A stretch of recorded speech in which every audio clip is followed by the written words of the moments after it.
If anybody would have told me that on the 18th of August, 2024, in the year of our Lord, that I would be here reviewing the Braxton family values, I would have called you a liar.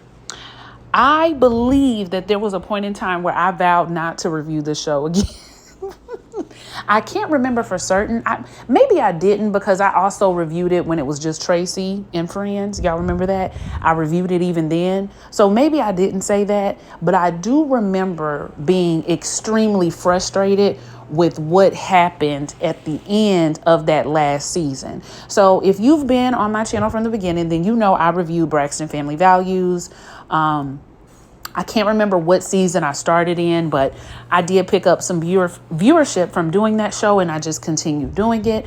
I found out it was coming back, y'all. I was watching Deb's show on Wii with the rappers. I'm in the midst of watching that show, and I see a preview for Braxton Family Values, and I'm like, wait, are they doing like a special, or what's going on here? And I find out the show actually has already come back. I've already missed an episode. So this is episode 2 that I'm talking about.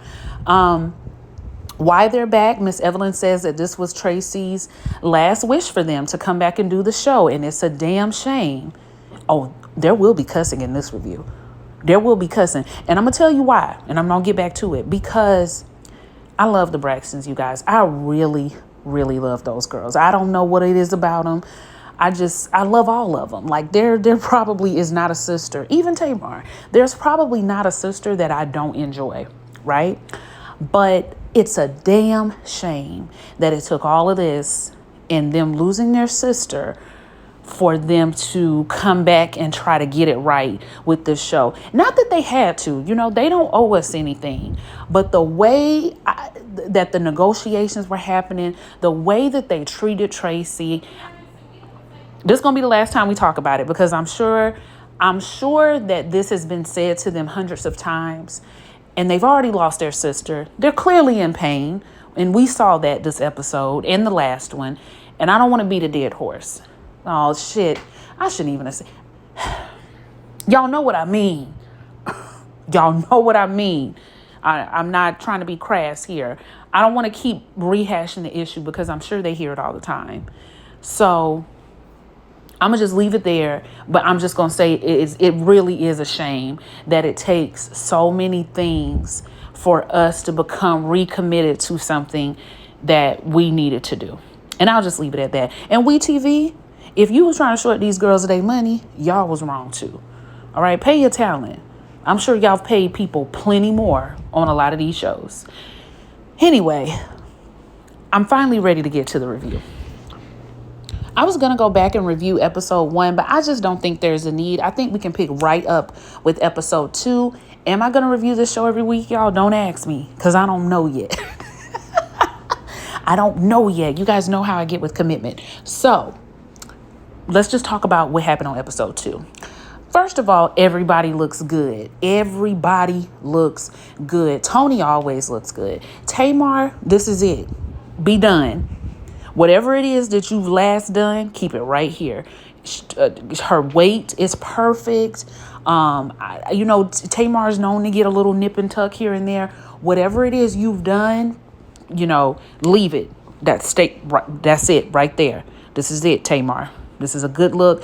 I love Tamar's hair. Tawanda is working that bald head. It's not a lot of people who can rock the baldy head, okay? Who can do the baldy baddie. It's not a lot of people who can do it. You have to have a good head shape.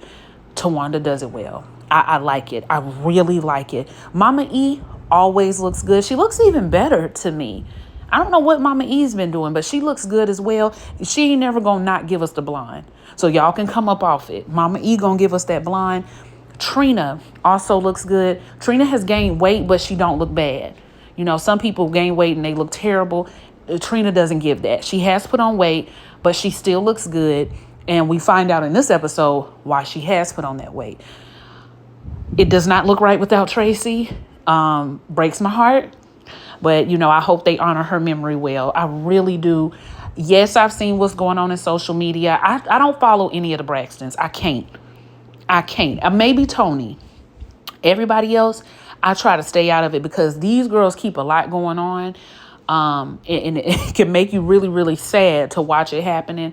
So I do know some things were said on Twitter. I know Tamar's been having issues with her man. I know. All right. I'm going to tell you right now, the same reason I got frustrated with Love and Marriage Huntsville, the Braxtons Family Values gives a lot of that. I'm not keeping up with social media to review this show. Okay. It's enough to watch the show and review it. Keeping up with their tweets and their drama.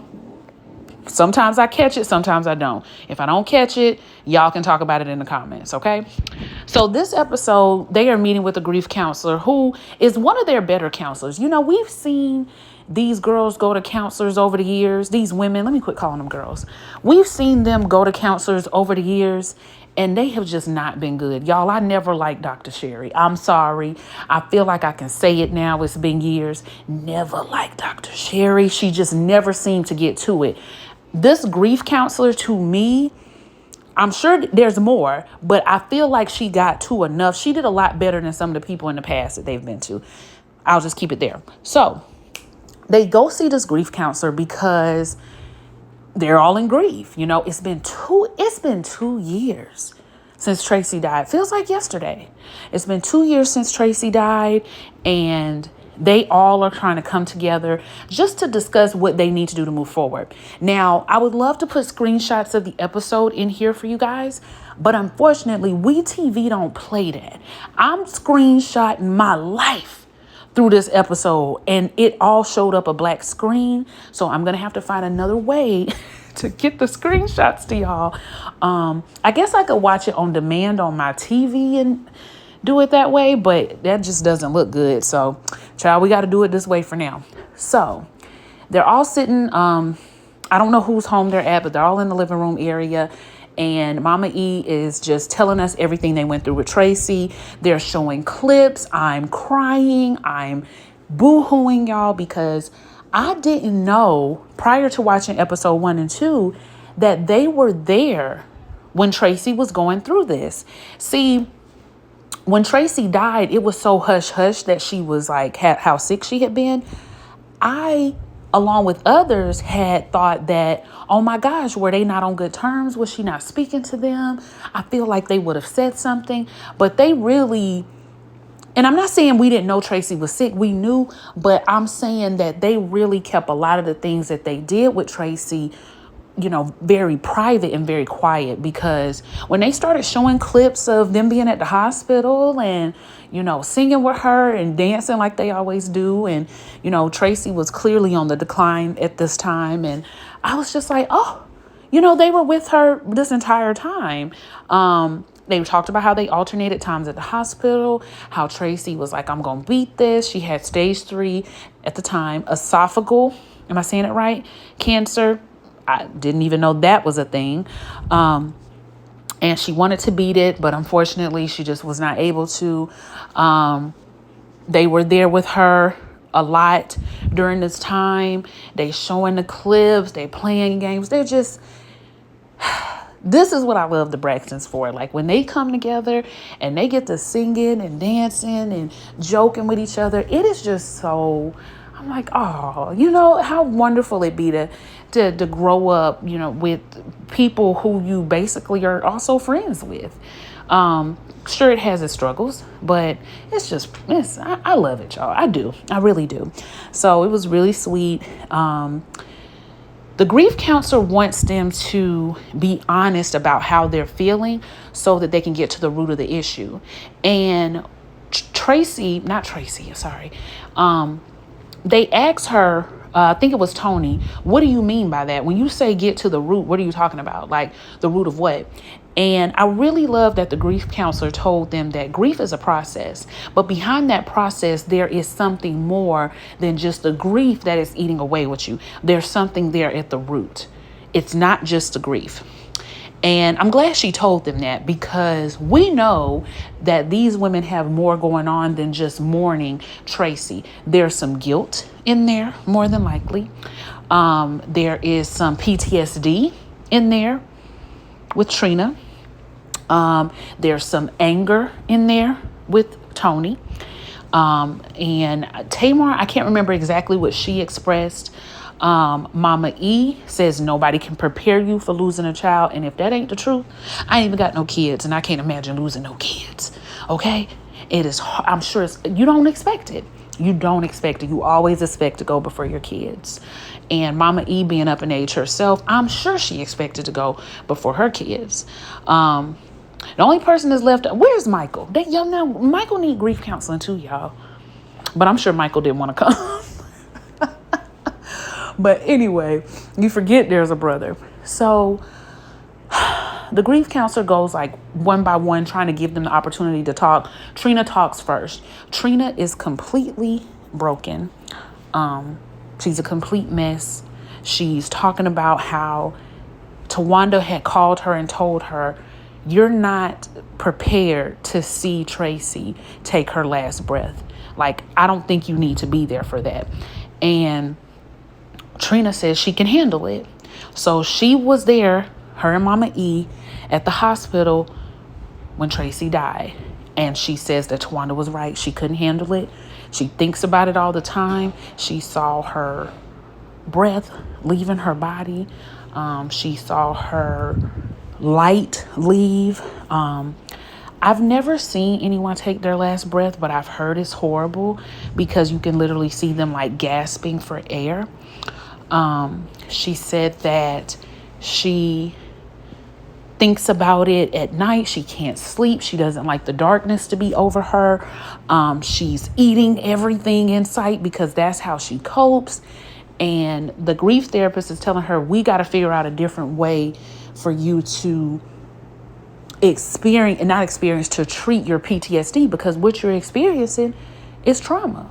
This is post-traumatic stress and you need treatment. And I think Trina needed to hear that, because she feels like all of them feel like this is just something they need to get over, not something that needs to be addressed, healed properly, and something that you actually might not ever get over.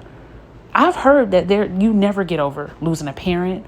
You never get over losing a child. You never get over losing a sibling. You just learn ways to cope.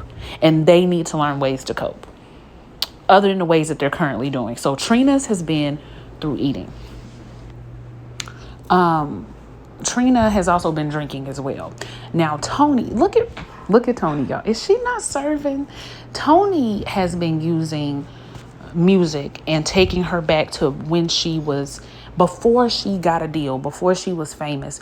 Tony has taken herself back to that time, because that gives her like a sense of nostalgia.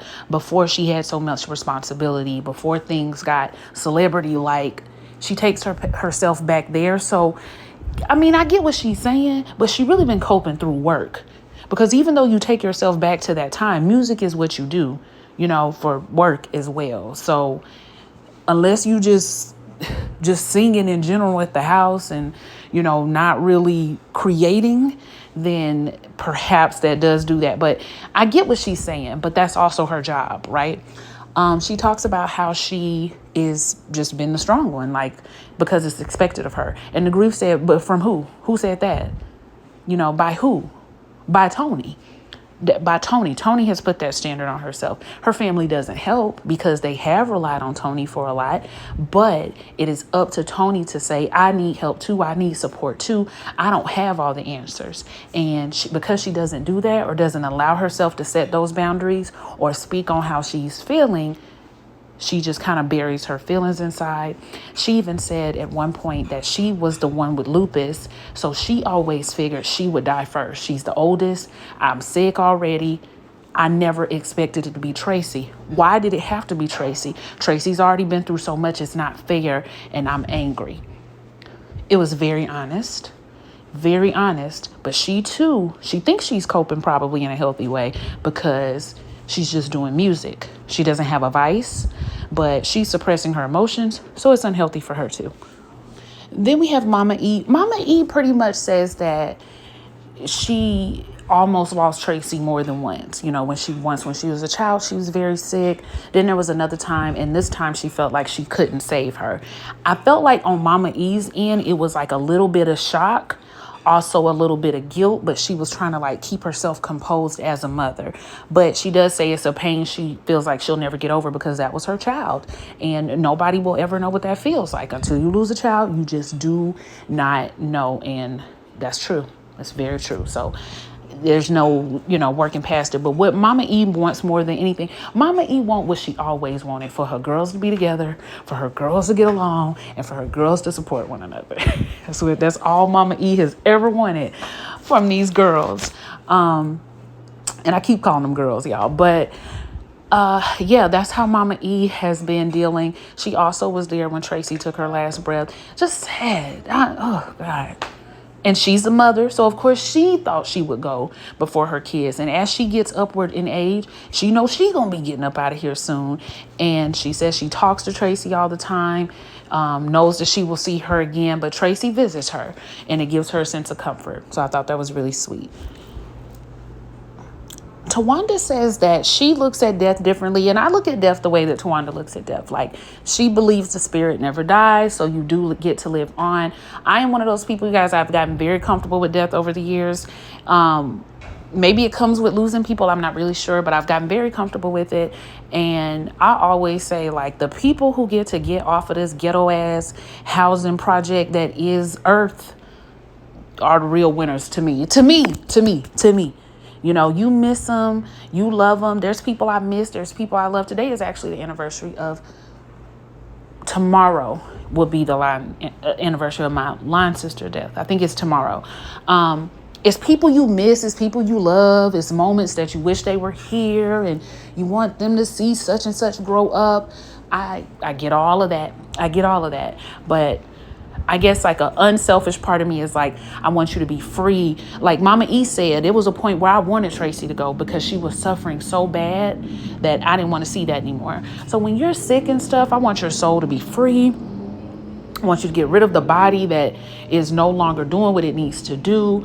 Of course, it's sad when like kids are young and their parents pass. Like that's where I'm really like, oh, why did it have to be this way? But when people pass and, either they're sick, or I feel like when people pass and they not sick and they just have lived they've just lived a life, of no regrets, and they've done what they needed to do. I just feel like your assignment, hey, you got it. Your purpose here has been fulfilled. Other people don't understand it, but it's not for them to understand. It's for God to understand. And so that's the level of comfort I've had. Honey, I done had some people get out of here and I'd be like, I know you didn't leave out this hole before me. Child, as tired as I am. But, we praise God. We praise God anyway, child. Now, Tamar does share that she has already had some grief therapy. So she's already kind of been working through it in her own way. So we get that from her. So I think I covered everybody. Tamar, Trina, Tawanda, Tony. All right. Now, unbeknownst to me, the daddy and Kevin are on the phone, okay? Their daddy and Kevin, Tracy's son. I did not know these two were on the phone. I don't know how I missed it. I don't know if they stated it in the... You know what? I think I did miss the first couple minutes of the episode. So they're on the phone, right? And they want to make sure that they're included and they're being asked how they feel as well. Kevin, before I get there, actually, let me add this part in. Trina ends up bringing up how she's feeling about their current state, okay? Because the therapist is like, how do you feel about where you guys are? And Trina says that she feels like everybody is really separate. Once the thing happened with Tracy, they were together, they were taking care of her. But then once she was good, everybody kind of went into their own separate corners. Nobody's speaking to anybody like they used to. There used to be a time where I would jump on a call with Tawanda, and Tawanda would call Tony, and Tony would call Tamar, and we would just all be on the phone for hours, and we're not doing that anymore. And so I'm uncomfortable with where we are after this tragedy happened. All of the sisters agree for the most part. Like everybody's kind of nodding their head and saying, yeah, she's right. I can kind of see that. So the therapist is trying to get to the bottom of like, why do you guys think this is happening? Why do you all feel like you're so divided? And we know that they've been having these issues off and on the entire time we've been watching this show. Sometimes they're good. Sometimes they're all good collectively. Sometimes 3 of them are good. 2 of them are on the outs. Sometimes 4 of them are good. 1 person's on the outs. And they started talking about how Tracy, unbeknownst to them at the time, they didn't realize how much Tracy was the glue for a lot of them, really. Like, she would just say off the wall things, but she really was the in and out between a lot of the girls and their dad, okay, and their dad as well. So they started showing some clips of how she was there and, just all of these other things. So when they get to the part where the therapist says, hey, where Trina asks, child, don't get me started with these T's. It was either Trina or Tawanda that asked for the therapist, the grief therapist, to also ask for the daddy and Kevin's input. The daddy said he's just there to figure out how he can support his family, which is something the dad would say, right? He's always just like, look, I'm good. I'm just leave all the girls, okay. And then Kevin says that he doesn't feel support. He just doesn't know if anything can replace who his mom was in his life and the support that he received from her. And he says that the one person who said that they were going to have his back hasn't really been there for him. And so he's coping with 2 losses. So at first I was like, is he talking about the aunties? Is this shade? No, he's talking about his wife. I did not know that woman that Kevin married not too long ago actually had divorced him. He said he was blindsided. He did not know. And now he doesn't have his mom. He doesn't have his wife. And he just feel like he out here. Like, nobody really understands him. He didn't say much about his dad, which I thought was interesting. And the dad wasn't on the call. Doesn't surprise me because y'all know Tracy's husband and them sisters did not get along. Cool. So, it's at that time we hear a knock at the door on Kevin's end and we lose Kevin, but we can hear him kind of going back and forth with somebody in the background. And they like, is that the police? Is that the police? So it's a lot of ruckus going on. The grief therapist is trying to figure out what's going on. Daddy Braxton is gone as well. And you can tell that Tawanda and Trina know something that Tony and Tamar don't know. I don't know about Miss Evelyn. So there's a lot of talking going on. And Tamar is like, what's going on? How do y'all know it's the police? Like, what is going on? And Tawanda's just like, look, it's not for me to say. It's not for me to talk about. And Trina's kind of on that same thing. She kind of looking at Tawanda like, oh, my goodness, like, we need to call him. So Tamar is just like, I'm not included. I don't know what's going on. And y'all know how Tamar can get. Tony is like, I don't know what's going on either. But Tony don't care. Tony don't care. She don't care. She does care. But you know what I mean? Like, she doesn't make a big deal that she doesn't know what's going on. Tamar is really irritated that she doesn't know what's going on. So Tawanda ends up leaving to go call Kevin back. And this is the time where Tamar lets the grief therapist know that she's not comfortable with where they are right now because it's always a bunch of secrets. Y'all always keep a bunch of secrets going on, a bunch of mess going on, and I do not know what's going on. Trina, I saw you tapping Tawana, and Trina was like, listen, now is not the time for me to tell you about it. It's not the platform for me to tell you about it, and it wasn't my business to tell. And if you want to be upset about it, be upset about it. But it's not on me to have to tell you. So Tamar is talking about how not only are there a bunch of secrets being kept, and it's always been this way, but she also feels like there's her sisters. Oh, she said that she has also began the process of setting certain boundaries, and she only is worried and concerned about people who are within her household and her child. Like, she ain't really worried about nothing else. And so she also tells a grief therapist that she's at the point now where not only is she setting boundaries, but she's not begging for things. What is the things? Sisterhood. She doesn't beg for sisterhood anymore. And Tony is just like, who made you feel like you had to beg for sisterhood? So, of course, this opens up another can of worms. So you got the Kevin thing going on, and then you got the Tamar thing going on, to which she says, I've begged my sisters for sisterhood. I've called them to hang out. Nobody wants to hang out with me. Nobody wants to do this. Nobody wants to do that. Trina is fed up with all of it. She's just like, listen, if we're going to talk about it, let's talk about who we talking about. Go to the person that you're talking about. Every time you call, do I not pick up the phone? And Tamar is just like, yes. Every time you call, 9 times out of 10, am I not hanging out with you?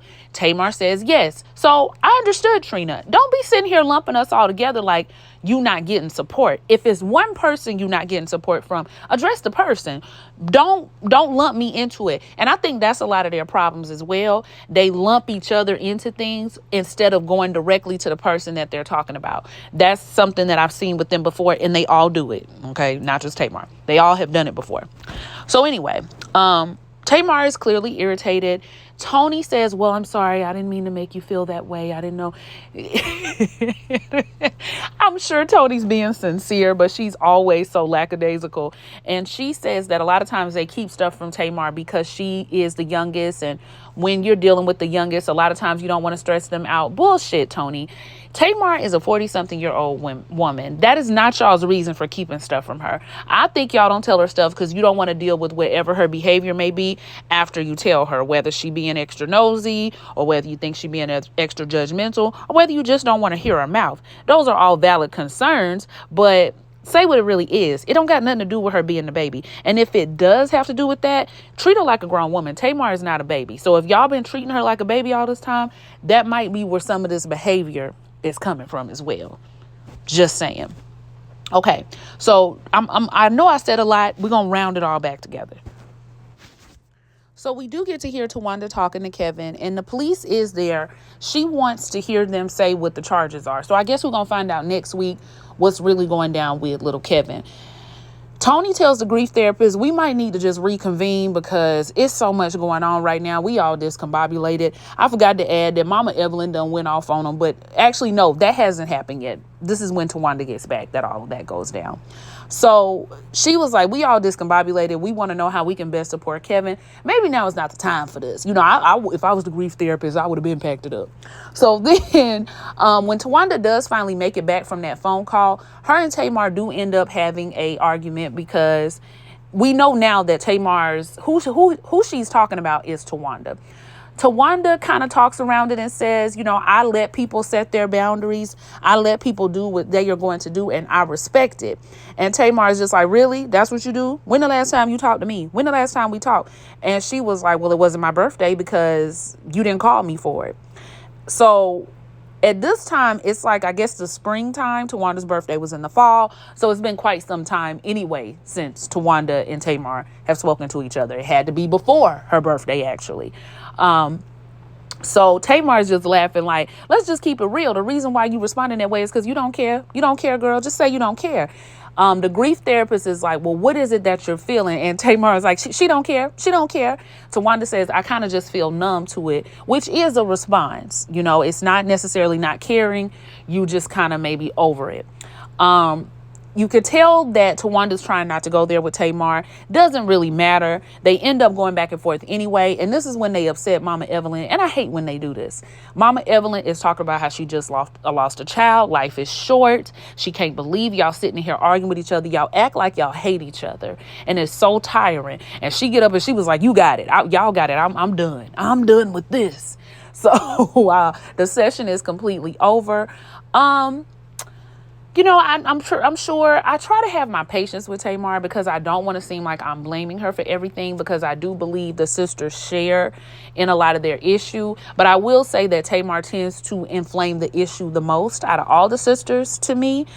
But that is because she's the loudest and the most vocal. Tawanda, in my opinion, I don't have no proof of this.